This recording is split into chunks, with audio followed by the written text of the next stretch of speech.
Welcome to Jeni crime cuts. October 25, 2023 Cuddalore. மக்கள் நடமாட்டம் அதிகம் இருக்கிற ஒரு பகுதியில துர்நாற்றம் வந்துட்டே இருந்திருக்கு. பெருச்சாலி ஏதாவது செத்து போயிருச்சுன்னு நினைச்சு அந்த பகுதி மக்கள் அசால்ட்டா இருந்திருக்காங்க. இந்த டைம்ல அந்த பகுதியில இருக்கிற ஒரு வீட்டுக்கு வந்த போலீஸ் அந்த வீட்டுல ஒரு காட்சியை பார்த்து அதிர்ச்சி அடைஞ்சிருக்காங்க. இப்படி அதிர்ச்சி அடைகிற அளவுக்கு அந்த வீட்டுல போலீஸ் என்ன பார்த்தாங்க, துர்நாற்றம் வர்ற அளவுக்கு அந்த வீட்டுல என்ன நடந்ததுன்னு விரிவா பார்க்கலாம் வாங்க. இந்த மாதிரி கிரைம் கேசஸ் பத்தி தெரிஞ்சுக்க ஆசைப்படுற ஒவ்வொருத்தவங்களும் உங்களோட கனிவான ஆதரவை தெரியப்படுத்த நம்ம சேனலை சப்ஸ்கிரைப் பண்ணி லைக் பண்ணுங்க. நிறைய பேர் லைக் பண்ணாமலேயே வீடியோ பாக்குறீங்க. நீங்க தர்ற ஒவ்வொரு லைக்கும் தான் உங்களோட ஆதரவை எங்களுக்கு தெரியப்படுத்தும். ஸோ எல்லாரும் மறக்காம சப்ஸ்கிரைப் பண்ணி லைக் பண்ணுங்க.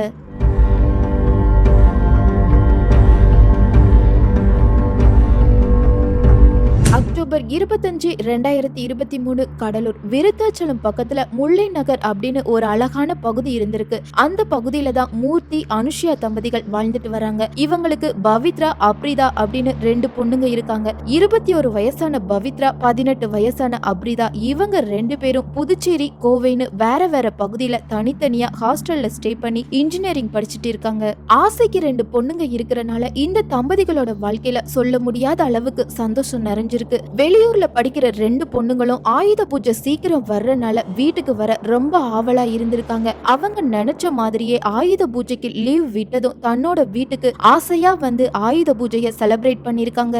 இப்படி பூஜா ஹாலிடேஸ்ல அப்பா அம்மா கூட ஜாலியா இருந்த மூர்த்தியோட 2 பொண்ணுங்களுக்கும் திரும்பவும் ஹாஸ்டலுக்கே போக மனசு வரல. ஹாஸ்டல்ல ஸ்டே பண்ணி படிக்கிற சில பேருக்கு தெரியும்னு நினைக்கிறேன். ஹாஸ்டல்ல இருந்து தன்னோட வீட்டுக்கு ஹாலிடேஸ்ல வந்தாலே தன்னோட ஸ்கூல் ஃப்ரெண்ட்ஸ், சொந்தக்காரங்க, அப்பா அம்மா இப்படின்னு எல்லாரு கூடயும் ரொம்பவே ஹாப்பியா இருப்பாங்க. இப்படி ஹாப்பியா இருந்துட்டு திரும்ப ஹாஸ்டலுக்கு போகும்போது ரொம்பவே கஷ்டப்படுவாங்க. அதே மாதிரி தான் அன்னைக்கு பவித்ராவுக்கும் அப்ரிதாவுக்கும் இருந்தது. ஆனா வேற ஆப்ஷனே இல்லாம 2 பேரும் மறுபடியும் ஹாஸ்டலுக்கே கிளம்பி இருக்காங்க. இப்படியே சில நாட்கள் கடந்து போகுது. இதுக்கப்புறமா மூத்த மகள் பவித்ரா ஹாஸ்டல்ல இருந்து தன்னோட அம்மாவுக்கு கால் பண்றாங்க. ரிங் போயிட்டே இருக்கே தவிர பவித்ராவோட அம்மா அனுஷ்யா கால் அட்டன் பண்ணல. வீட்டுல ஏதாவது வேலை பார்த்துட்டு இருப்பாங்க. அதனால கொஞ்ச நேரத்துக்கு அப்புறம் கால் பண்ணலான்னு நினைச்சு சில மணி நேரங்களுக்கு அப்புறம் பவித்ரா மறுபடியும் தன்னோட அம்மாவுக்கு கால் பண்றாங்க. ஆனா இந்த டைம்லயும் அனுஷ்யா கால் அட்டன் பண்ணல. திரும்ப திரும்ப கால் பண்ணிட்டே இருக்காங்க. எத்தனை தடவை கால் பண்ணினாலும் அனுஷ்யா கால் அட்டன் பண்ணவே இல்லை.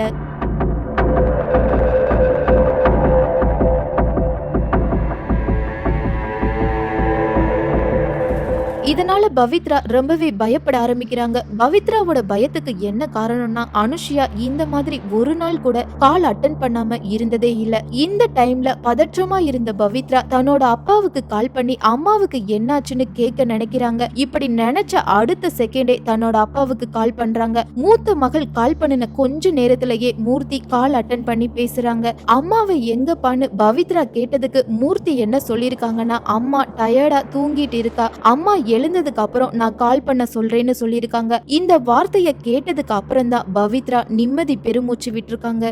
இதுக்கப்புறமா அடுத்த நாள் காலையிலயும் பவித்ரா தன்னோட அம்மாவுக்கு கால் பண்றாங்க. ஆனா இந்த டைம்லயும் அனுஷ்யா கால் அட்டன் பண்ணல. மறுபடியும் தன்னோட அப்பாவுக்கு கால் பண்ணி பேசும்போது மூர்த்தி திரும்பவும் வேற ஒரு காரணத்தை சொல்லியிருக்காங்க. ஒவ்வொரு தடவை கால் பண்ணும் போதும் அப்பா ஏதோ ஒரு காரணத்தை சொல்லி சமாளிக்கிற மாதிரி தெரியுது. கடைசி வர அம்மா கிட்ட மொபைல கொடுக்கவே மாட்டிக்கிறாங்க. ஏதோ ஒரு விஷயம் சரியில்லாம இருக்கு, வீட்டுல ஏதாவது பிரச்சனையான்னு தெரியலையேன்னு தன்னோட மனசுல பலவிதமா யோசிச்சுட்டு இருக்காங்க.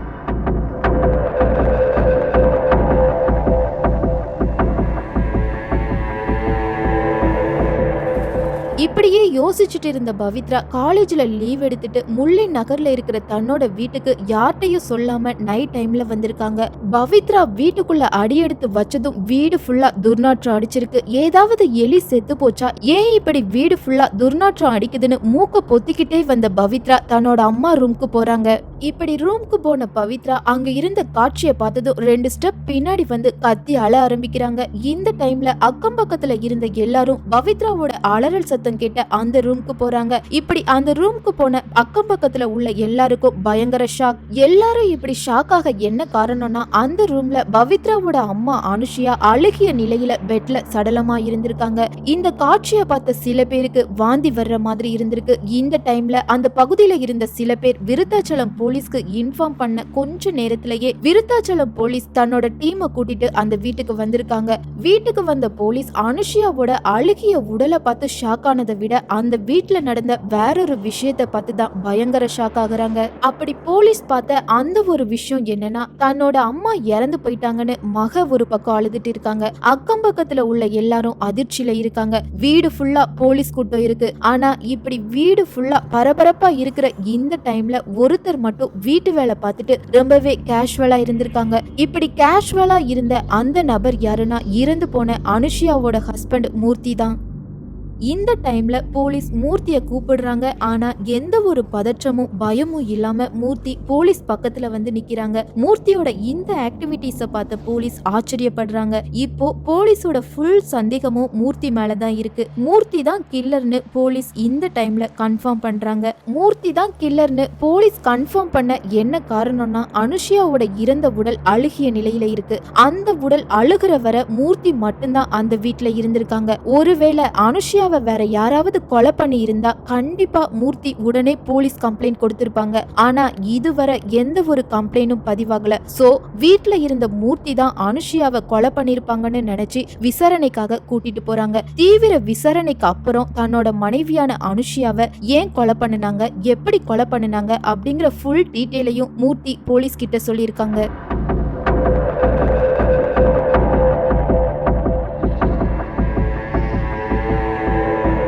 மூர்த்திக்கு மேரேஜ் ஆனதுக்கு அப்புறம் சில வருஷங்கள் கழிச்சு 2 பெண் குழந்தைங்க பிறந்திருக்காங்க. அடுத்தடுத்து பிறந்த 2 குழந்தைங்களும் பொண்ணா இருந்ததுனால அவங்கள நல்லபடியா படிக்க வச்சு கரையேத்தணும்னு நினைச்ச மூர்த்தி பல வருஷத்துக்கு முன்னாடி ஃபாரின் போயிட்டாங்க. ஃபாரின் போன மூர்த்தி அங்க இருக்கிற ஹோட்டல்ல வேலை பார்த்துட்டு இருந்திருக்காங்க. 2 வருஷம் இல்லனா 3 வருஷத்துக்கு ஒரு தடவை மட்டும்தான் சொந்த ஊருக்கு வந்து மனைவி குழந்தைங்களோட சந்தோஷமா இருப்பாங்க. இப்படியே சில வருஷங்கள் கடந்து போனதுக்கு அப்புறம் போதும்னு சொல்ற அளவுக்கு கை நிறைய பணம் சம்பாதிச்சுட்டு 2 வருஷத்துக்கு முன்னாடி தான் சொந்த ஊர்லயே செட்டில்ட் ஆகிரலான்னு நினைச்சிருக்காங்க. ஊருக்கு வந்த மூர்த்தி முல்லை நகர்லயே ஒரு புது வீட்டையும் கட்டியிருக்காங்க.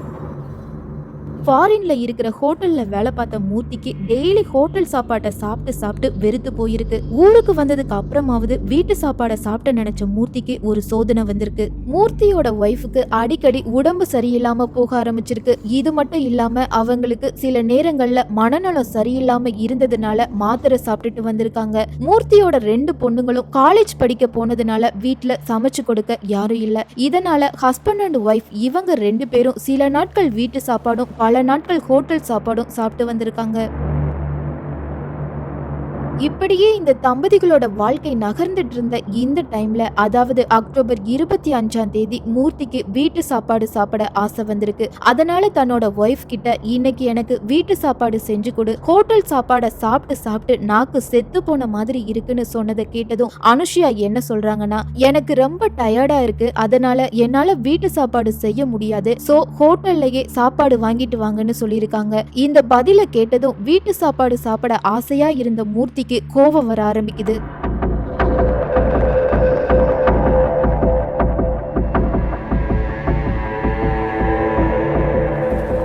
டைம்ல ஹஸ்பண்ட் அண்ட் ஒய்ஃப் இவங்க 2 பேருக்கும் வாக்குவாதம் ஏற்படுது. வாக்குவாதம் அதிகமானதுனால அனுஷியா ரூம்க்கு போய் பெட்ல படுத்துட்டு இருக்காங்க. அனுஷியா பெட்ல படுத்துட்டு இருந்ததை பார்த்த மூர்த்திக்கு கொலை வெறி அதிகமாகி இருக்கு. ரூம்க்கு போன மூர்த்தி பெட்ல இருந்த தலையணையை எடுத்து தன்னோட ஒய்ஃபோட முகத்துல அழுத்தமா அழுத்தினது மட்டும் இல்லாம கழுத்தையும் நெரிச்சிருக்காங்க.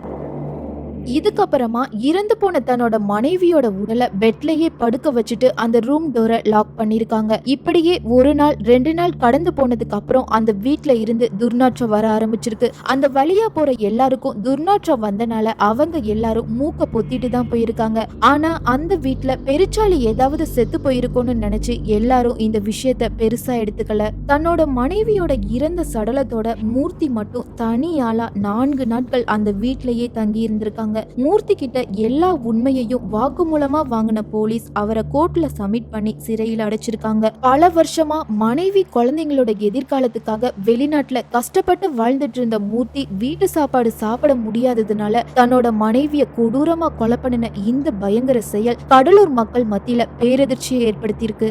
இந்த கேஸ பத்தி நீங்க என்ன சொல்ல விரும்புறீங்க அப்படிங்கிற உங்களோட கருத்துக்களை மறக்காம கமெண்ட்ல பதிவு பண்ணுங்க. அப்படியே இந்த வீடியோ உங்களுக்கு பிடிச்சிருந்தா மறக்காம சப்ஸ்கிரைப் பண்ணி லைக் பண்ணுங்க. இதே மாதிரி இன்னொரு கிரைம் கட்ஸோட வேற ஒரு வீடியோல உங்களை சந்திக்கிறேன்.